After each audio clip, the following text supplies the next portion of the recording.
everyone, welcome back to my channel. The small shop I drew today has a very distinctive roof. The green plants at the entrance are also great, and the light and shadow are very clear. However, the colors are somewhat monotonous, so I need to make some adjustments during the painting process.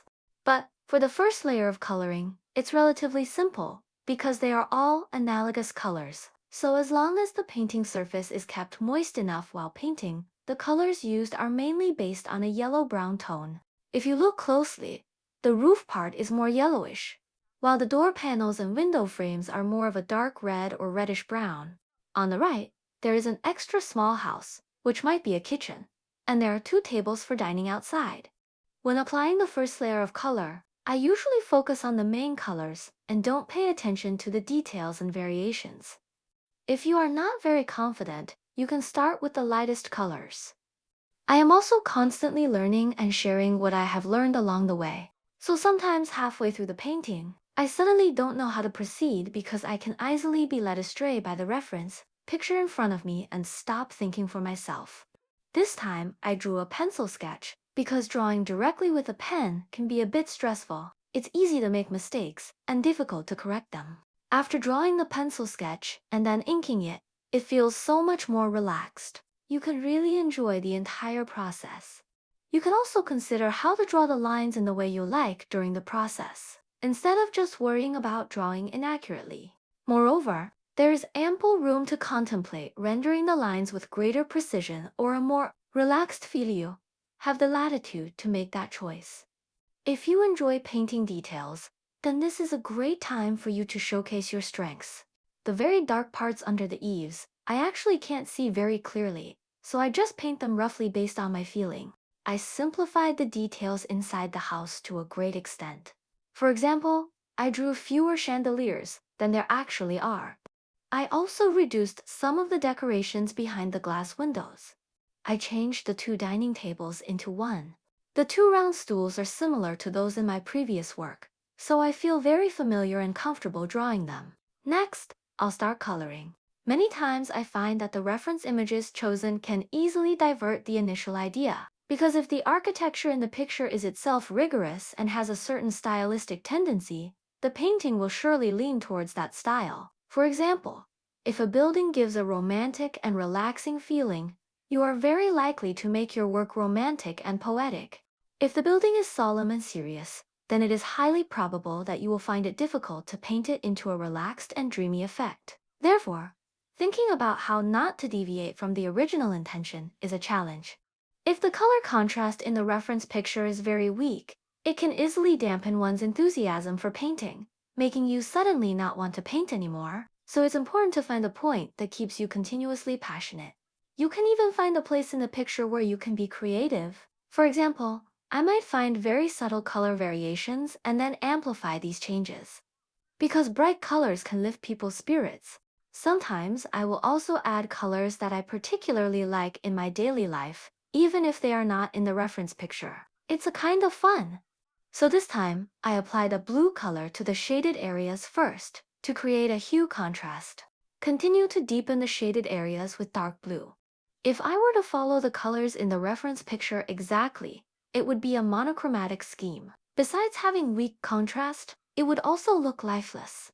After all, the standards of photography and the requirements of painting are quite different. The easiest and simplest part is painting the green plants.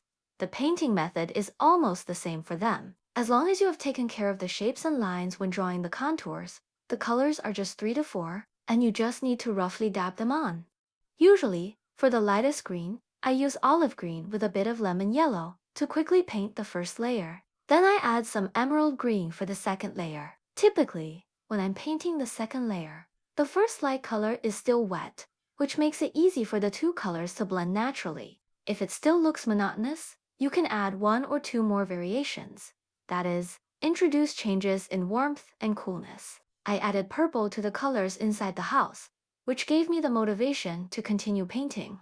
Because watercolor paint always looks lighter after it dries than it did when it was wet, I always feel like the colors aren't intense enough, so I have to paint over them 1 or 2 more times. The same goes for the shadow areas. Achieving the desired effect in one's mind requires a great deal of patience and time. As the colors on the canvas become brighter, you will also find more passion to continue painting patiently. At the same time, it is necessary to be more careful in discovering the parts that can inspire your enthusiasm for painting and to render those parts in the way you hope to see them. You may have already noticed the changes in the light on the screen. That's because the cool light is the daylight coming in through the window during the day, and the warm light is the light from the lamp after it's turned on at night.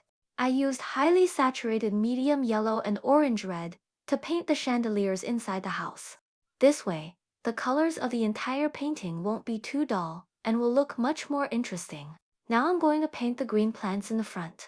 Since the two layers I painted earlier are almost indistinguishable, I need to paint them again and then add the dark colors for the shaded areas. When painting the shadows, pay attention to the transparency of the colors. Since the shadows are cast on a white wall, they won't be very dark due to the influence of the white wall. However, the shadows on the ground will be much darker. The table on the right is relatively simple to paint. It's just a blend and variation of yellow, blue, and gray. The legs of the table and the stool at the bottom look quite numerous, so there's actually no need to paint them too meticulously. Just a rough depiction will do. After using white to lighten certain areas, you can then emphasize the darkest parts. I'm accustomed to using children's watercolor pens to thicken the edges, and the effect is really great. Outline all the areas inside the house that need to be emphasized. Next, I'll paint the steps at the entrance. The main focus is on the shaded areas, as the wood grain hidden in the shadows is quite beautiful. I also roughly depicted it. Since it's in the shaded part, the contrast shouldn't be too strong. You may have noticed that I painted several layers of color. Yes, because I enjoy observing subtle changes. I kept painting over and over again. But actually, it can be painted more simply. There are also the shadows of the green plants on the ground.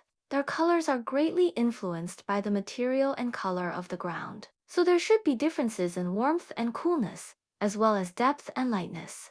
Then I need to add some depth to the shadows under the table. There's no need to paint too much or too meticulously, because it's hidden in the shadows and not clearly visible. Then, I used a children's watercolor pen, a dark brown one, to depict some details. I added another layer to those chandeliers. Paint the darkest parts of the shaded areas of the green plants. The flower pot on the left is dark brown, so the color of its shadow will also be quite dark. The shadow of the flower pot on the right on the ground also needs to be darkened again. This will fully show the transition from the wall to the ground.